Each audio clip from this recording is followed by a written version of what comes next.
We were rolling. There is so much to discuss following that awesome second preseason game for the Golden State Warriors, where they came out victorious. They remain undefeated.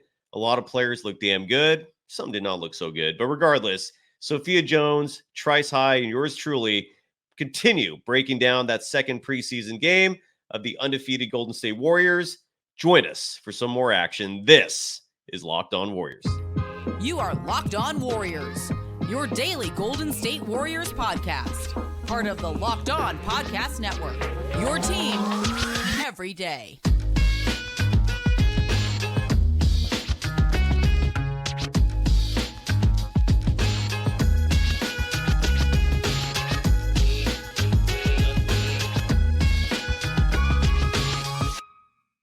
Thank you for making Locked On Warriors your first listen every day. We're free and available wherever you get podcasts and on YouTube, part of the Locked On Podcast Network, your team every day. Right? Let's talk about Jonathan Kuminga. It's incredible we went this long without showing the man love. When I was watching him play tonight, the only thought that kept coming into my mind, first of all, it might be unfair, but I kept comparing him to Wiggins. Wiggins to me was flat. And this is 2 games in a row now where Andrew Wiggins should be healthy, should be fresh. But he's not really bringing it. He was 1 for 5 from 3. He was 4 for 11 from the field. Finished the game with 9 points. Had 3 rebounds. -8 in the plus-minus stat. Then you have Jonathan Kuminga coming in, 9 for 12 from the 3. He's finally showing what I've been saying for 2 years now, that the kid can actually shoot the ball. He just looks a little awkward, but I'm telling you, he's got that Jimmy Chitwood form straight out of the movie Hoosiers. He was 3 for 5 from beyond the arc. Again, the rebounding number, a little disappointing. 3, where that there's been a big focus on that. Had 3 assists, 2 steals, had 5 turnovers in his first game. Dropped that number down to 3 tonight. Was plus 12. Finished the game again with a game-leading 26 points. But look, sooner than later, there's going to come a point, I think, where Steve Kerr is going to have to play this kid. And it's not just because he's talented and he deserves it. I think it's for the Warriors' benefit. Like he's quickly becoming one of their best players. Sophia, what your reaction to Kuminga's night tonight? And what do you think there's going to come a time soon? Maybe it's even now that Kuminga should start getting heavy minutes. I agree with you. I was impressed on his night. I thought he had a great performance. I do think that you have to look at his performance tonight in relation to the fact that he was in that second unit that was almost all rookies and just younger players. So it is different when you're on the court with Steph, Clay, and Draymond. The dynamic has changed a little bit. You don't know if you'll have the ball in your hands as much, but his motor and his activity are things that are never going to change. And I feel like consistently you're able to see that he has high both motor and activity. And even today, he had the defensive assignment. He guarded LeBron a couple times. So he can be that defender as well to take on those big defensive assignments. Trice, your thoughts? Yeah, I think this year is going to be huge for Kuminga's development. It's kind of, when you look at it, it's a year that they really need him on paper. Like they need him to step up in that second unit and potentially more even in a big role within the rotation going forward. Now, Kerr has been hesitant to play him in the past for different reasons, whatever. I think this year he's got to be playing at least 20 minutes a game at the very least. I mean, maybe 25. Like he's got to be a major part of the rotation, in my opinion, for multiple reasons. Now, a lot of that comes down to his decision-making. How well is he going to shoot the ball? Like spacing issues, things like that, especially when you got a starting lineup that is getting increasingly less spacing, hopefully, obviously Chris Paul showed some good signs tonight, knocking down a couple threes, but you have concerns with that. So I liked what I saw from him tonight. I think obviously it does change the dynamic whenever he's in the game with the starters. He's not going to be having as much usage as far as the ball being in his hands and doing as much. I think he kind of over dribbled a few plays tonight, kind of, having a little more freedom to show what he can do, which is not a bad thing. It's what preseason's all about. No, it's like what preseason's all about. But I think Kuminga showed a lot of good signs tonight. That jab step he hit on LeBron moved LeBron about 3 feet to the right, 1-2 dribbles and rose up and punched around Anthony Davis. Davis made a business decision. Like that was a flash right there of what Kaminga can become. Absolutely. And it's easy to forget the kid just turned 21. So, he's not at the same rate as a player like, for example, Brandon Pajemski or Trace Jackson Davis, who played a lot of college ball, who have the pedigree of parents and mentors who guide him. Kaminga is, considering where he is at his age, I think he's right on track, if not ahead. And I'm loving what I'm seeing. I'm very impressed. Steve Kerr was experimenting tonight a little bit. And what we saw in the third quarter was Dario Saric taking Kevon Looney's minutes, playing the center role. And Anthony Davis was having a night, as he usually does. And tonight was no exception. Finished the game in 22 minutes of play with 13 points, 6 rebounds, a lot of easy baskets inside. Sophia, what are your thoughts on Dario Saric? I see personally some defensive limitations. Players can blow by him. I'm not saying he's a traffic cone. I just think it's just, I don't think he has the athleticism to keep up with some of the fastest players, but offensively, he's solid. He stretches the floor. He gives you size. And again, we saw a taste of what he looks like with the starters. What did you see, Sophia? Your thoughts on Dario Saric? I agree with what you said. Defensively, I don't know if there was too much of a difference between him and Looney. But offensively, I did like that he can stretch the floor a little bit. He can shoot. I also like the fact that he can grab a rebound and push the ball. He's a little bit more mobile than Looney. Yep. It might take some time for him to get used to playing in that squad that has experience playing together before. But it could potentially be something good. I just get a little bit concerned over the lack of rim protection. Yeah, your thoughts, Trice? My biggest concern with if we start making it a Dario versus Looney thing as far as, fighting for minutes is, can Dario turn around and grab the rebounds that Looney can? That's the thing. Looney keeps plays alive on the offensive end. He is increasingly underrated as a presence in the middle on defense.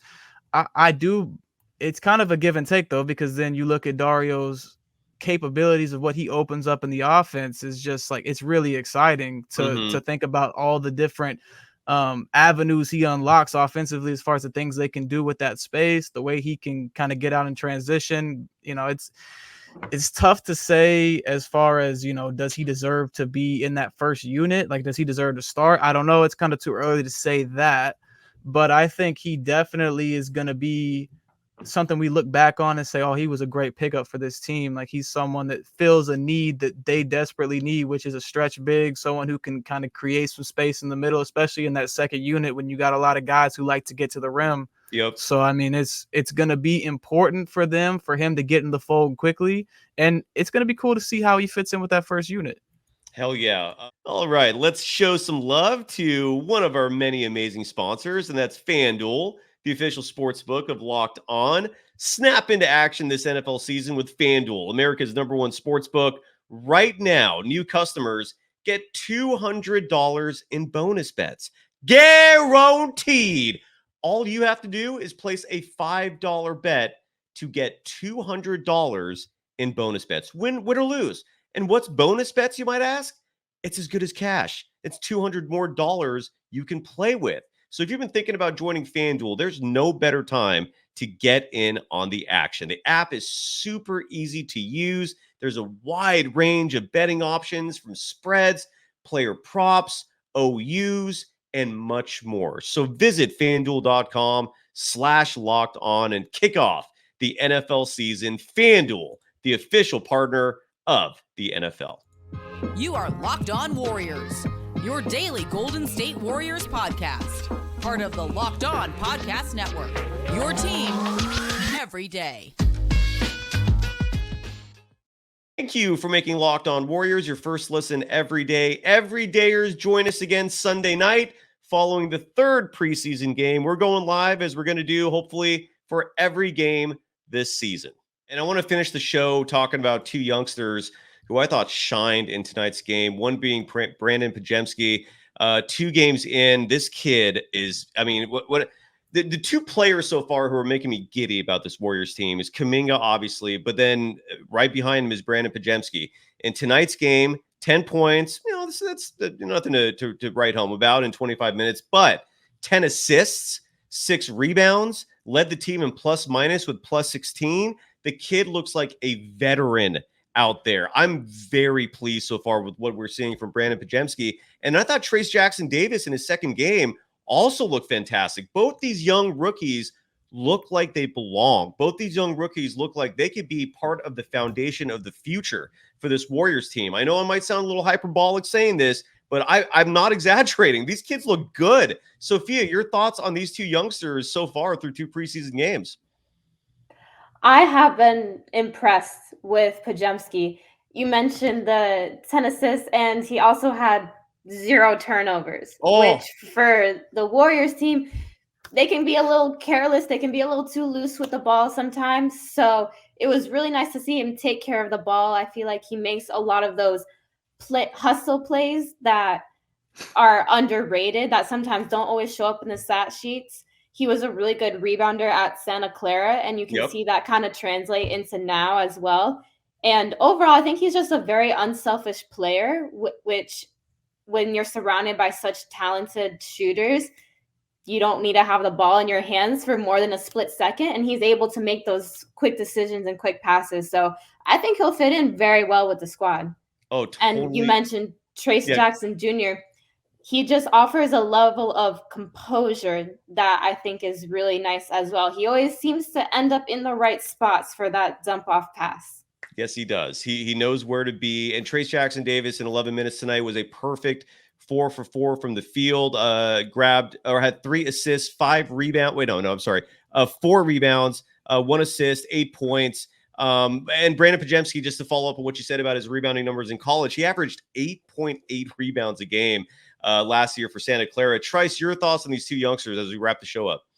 Yeah, let me tell you, BP is a hooper. Like, he's a hooper. When you watch him play, he can fit into a rotation. And I know Steve Kerr doesn't like to play rookies. I know that's been his thing. It's kind of, he learned it from Pop early on, where you could let the rookies develop. You got to get these guys on the floor if they're going to help the team.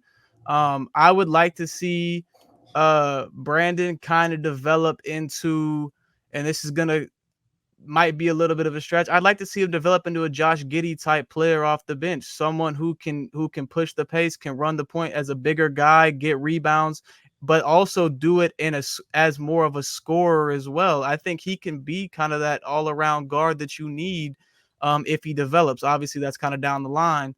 As far as TJD goes, I really like the way that he kind of fits the Warriors classic mold of an undersized big who's got some athletic ability. Like, he reminds me of a more athletic Looney in some ways. Obviously, Looney still has something over him as far as the IQ and the experience with the starters, all that. No taken away from that. But I do see Trice being able to fill in over time some of the carve out a role, I should say, in that rotation and fill that need for the Warriors, because as we all know, like, they need more of a presence inside. That's been an issue the last few years. So hopefully he can step into that, and hopefully they're able to get an opportunity to earn some minutes on the floor in games that count. Absolutely. Someone in the chat I was trying to look for. Oh, here we go. Ernie B. Hernandez writes, I wish we saw or hopes to see Garuba play on Sunday. I agree. I was looking for Usman Garuba tonight. That's the only player I thought was missing. Rudy Gay was looked a little slow out there. Any thoughts on Rudy Gay real fast as we wrap the show up? I wasn't that impressed, but whatever. He's 37. What are any final thoughts on Rudy Gay, Sophia or Trice? Sophia, you go first. I just see kind of a similar role to where Chris Paul is able to just have that veteran presence. He was in there with the young guys a couple of times where sometimes, you're trying to play fast, you're thinking so much and just need a little bit of a calming presence. So I felt like he was good in that sense and just able to share some of his knowledge overall. Yeah. Any last thoughts, Trice, on Rudy Gay, who's battling for that 14th roster spot? Yeah, I like Rudy. Obviously, it's hard to think about him now versus him back in the day with the Grizzlies. Like, you got to kind of like, this is a whole different player. I think if he did make the roster, it would be in like an Iguodala type role last year, not like old Iguodala, like Iguodala last year, where you're kind of just a mentor on the bench, step in when you need to. Real quick, what I will say is shout out to my Please. man Moses Moody. He hooped tonight, and I love the way that he has kind of shown some flashes of the last couple of games. This is a big year for him, and I really want to see him take off. We got an Arkansas connection, so my family's from. So I've always been a fan of Moses, and I really want to see him take a step this year. So let's talk about him for a second. We're running late, so look, the moment I go over like 35 minutes, I'm in trouble. So I'm already in trouble, so we might as well produce a great show while we're at it. I love Moses Moody. I thought he had a slow start tonight. We didn't see him in the third quarter at all, and I was really hoping that wasn't Kerr punishing him with a short leash. But then we thankfully saw him play in the fourth quarter, finished the game strong after a slow start, which included 4 total turnovers in this game. Went 5 for 9 from the field, was 3 of 4 from beyond the arc. Finished the game he was the third leading scorer tonight. He was the second leading scorer in the preseason opener. Tonight, Stephen Curry was your second leading scorer with 18. Moody finishes the game with 15 points. I love the kid. He played for Eric Musselman, like you said, in your backyard, Arkansas. Sophia, I'll include you in this as well. Let's finish the conversation with Moses Moody. What do you think about Moody? I love him. I wanted to play 25 minutes a night. What are your thoughts on Moses Moody, Sophia? I would like to see him be able to play those 25 minutes and step into a role. I feel like at this point he can contribute. He makes the right plays. He knows what he needs to do. He's a very smart and savvy player. He doesn't do more than that's outside of his capabilities. So I feel like he's a good person to have on the floor. There you go. Trice, add on to that, man. This is your boy. And again, you have my support 100%. And anything positive you say about Moses Moody, I love the kid. I really see him as being an integral part of this Warriors future. Add on to what you already said, sir. One thing I've always appreciated about Moody is when he's on the court, it just seems like good things happen. It seems like he's always contributing to winning plays. He's a hustle guy. He's going to get after loose balls. But also on the offensive end, his bag's a little more deep than what he's been able to show. And it comes out every now and then in big moments where he'll hit like a little step back or like he'll hit consistently from 3. And you're like, okay, this guy could fit in the fold. Kind of similar to Kaminga. I hope they get a chance this year to really show what they can do. They've earned their stripes, man. This is year 2 or 3 where they've been in development. It's time for them to get on the floor. Like, this team needs them now. So I'm excited to see how they develop this year. Hell yeah, dude. I'm going to make this a 2-part show unless you both have to leave. Because I want to add on to that, the Moody conversation by saying we still haven't seen it yet. I think there's some conversation going on now, but I am so intrigued in terms of what Chris Paul is going to bring to the table with that second unit. Like Sophia, how much better do you think they're going to be when Chris Paul takes that 6-man role and he's leading a unit that includes Kaminga, Moody, Saric, and Gary Payne II? That's probably going to be your primary second unit. What do you envision with that? I'm just buzzing over, full of excitement over this. Like, what are your thoughts on that second unit if Chris Paul takes that role eventually, because he's starting for now? I'm looking forward to seeing what it's going to entail. I feel like when you looked at this when he was a starter, there were times where it looked a little choppy. You could tell maybe he was getting used to the pace a little bit. He plays a little bit more of a slowed down game. He's a wizard off of the pick and roll. So I feel like you set him up with Kaminga, with Moody, able to just work on that, some pick and roll, some pick and pop. And I feel like there will be a lot of really great things to come with that because he's just such a smart, savvy IQ player. And when you have an offense as free-flowing as the Warriors is, IQ is everything. Totally. Trice, what do you see with Chris Paul being in that second unit with those players? I think that's probably the best place for him at this point. I think the Warriors will figure that out as the season goes on. Hopefully I'm wrong. Maybe like it would be cool to see him and Curry on the floor at the same time, but I feel like he can be best served with that second unit. Just that you mentioning who he would be with and the way that I could see him orchestrating some crazy offense between having Kaminga and Moody out there with Sarge stretching the floor and some of those other young guys we just talked about. If they can get on the floor with Brandon or TJD being a lob threat, because that's one thing that I think Chris Paul is missing with the Warriors right now is he doesn't have a lob threat that can be that above the rim guy. That's something he's had his whole career. And I mean, if obviously the roster's kind of becoming more kind of shored up already, but I would have liked to see them grab somebody who can be a little bit more above the rim to be that pick and roll threat with Chris Paul, because that's something that's always so lethal, with him. Yeah. So you do not see Kaminga possibly filling that lob role? I could. So it just depends on how much you want to see Kaminga being a pick and roll, like setting screens kind of guy. So I Right. mean, it really depends on, and I think it's something that's a wrinkle they can throw into the offense for sure. I mean, I think Kaminga's definitely athletic enough to be that guy, and I think even if it's not a pick and roll, whether it be backdoor cuts on the fast break, like Chris Paul can still, if they're on the floor at the same time, like Chris Paul can put it where only Kaminga can go get it. So I mean, it'd be cool to see them kind of work that dynamic out in that second unit. A lot of people in the chat are expressing, or maybe it's just a fringe minority, but they're the loudest. I can't tell, but quite a few people in the chat are clamoring for Dwight Howard, Boogie Cousins, basically a big body who can make life more difficult for Anthony Davis. I haven't really been entertaining that notion that much, simply because I don't think it's realistic. Boogie is never going to come to the Warriors.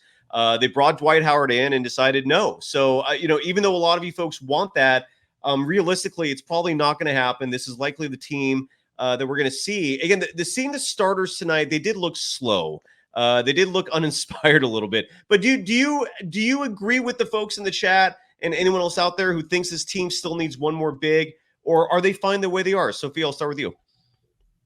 I think they do need one more big. After my dad told me he heard that apparently Dwight Howard's workout went great, but the Warriors just decided to go in another direction. They just really lack that rim protection. You saw Anthony Davis go to work in the league today. That's very, I guess you could kind of say, dominated by centers between Embiid, Jokic, Bam Adebayo. You need someone that's going to be able to bang down low, and the Warriors just don't really have that. I agree. Trice, your thoughts? I was selfishly hoping they would have signed Dwight. I was really looking forward to see if his workout went well. I think that he's obviously stayed in incredible shape. He's just an athletic freak. And he's just obviously a Hall of Fame player.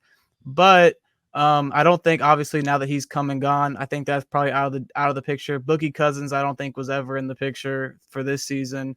An interesting name that's kind of come up now, having been waived by the Hornets, is Kai Jones. I don't know the inner workings of what's going on with him and mentally what he's got going on. He's an interesting cat, but man, we talking about a lob threat. Someone like him, that guy could fly. So I mean, he just got waived. He's a former first round pick. It'd be interesting to see if they took a flyer on him, at least for a workout. Yeah, and the only reason why I haven't really been saying or bringing up Kai Jones much is because this team is so focused on chemistry. And, we heard Mike Dunleavy Jr. Say that word connectivity over and over again this offseason. And it looks like they're happy in that regard. That's the only reason why Kai Jones doesn't seem realistic to me. But you never know. I mean, you're right. He's a huge athletic dude. Good point. He would make a huge impact for this roster. But again, the Warriors also don't have Draymond Green, right? I mean, so it's Anthony Davis probably would not be having as easy of a time inside if Dre was playing tonight. I'm not as concerned about it as some other people are, but Sophia, I do agree with you as well that it would be nice if they had just one more. And just going off what you said, I mean, your dad is about as good of a source as you're going to get. And if the workout went great, and literally right after the workout, Dwight Howard went with Draymond, with Chris Paul down to Southern California to continue workouts. I think Stephen Curry also went to that workout. I don't get it. Yeah, I don't understand what happened there. I would have loved Dwight Howard being the 14th man on this team, but I don't know, man. What are you going to do? Sophia, promote away. What do you got going on in life? You don't know for certain yet if you're going to play for San Jose State this year. Is that correct?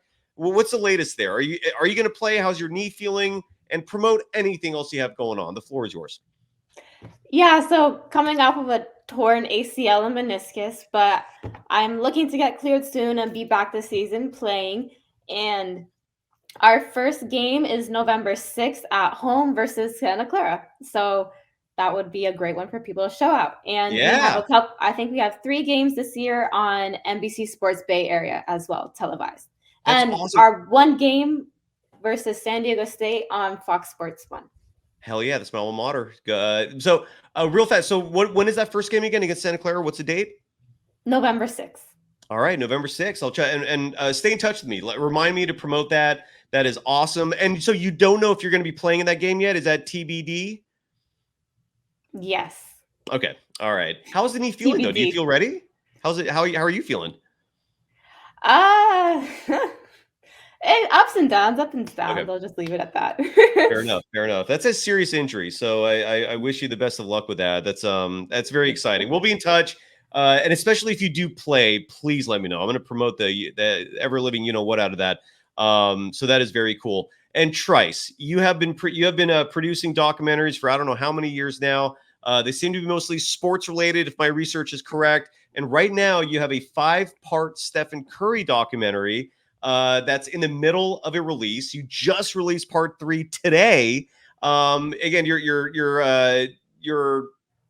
YouTube channel is Trice Official.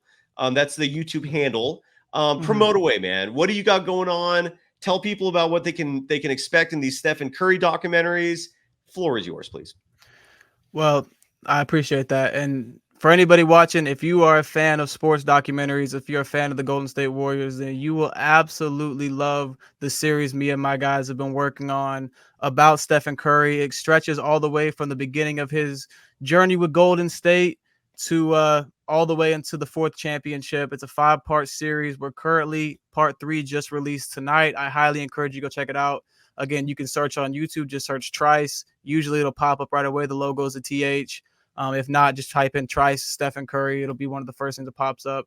I highly encourage you start with part 1, work your way through it. I guarantee you, if you're a fan of this of the Warriors in general or of basketball, you'll love it. Cyrus was a great interview we had. We had the great Rick Barry, Hall of Famer, that sat down with me for a great interview about Steph.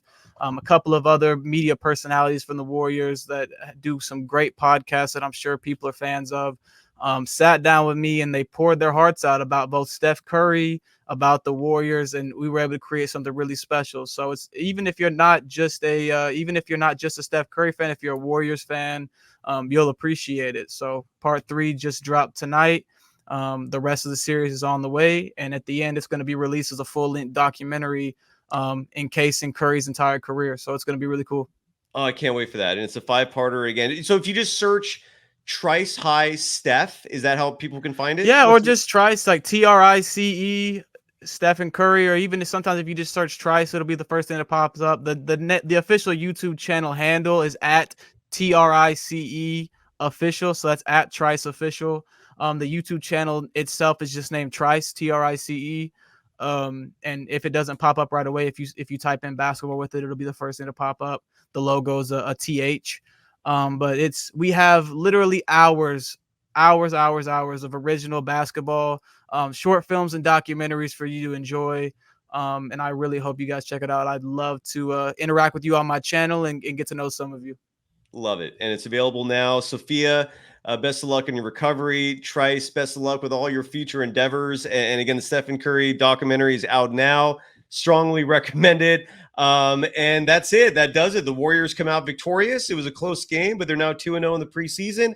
Thank you both tremendously for your contributions tonight. This was a great show, in my humble opinion. Sophia, will talk soon. Trice, will talk soon. Thank you to everyone joining the live chat. Thank you to everyone. We had a huge audience tonight. Bye-bye.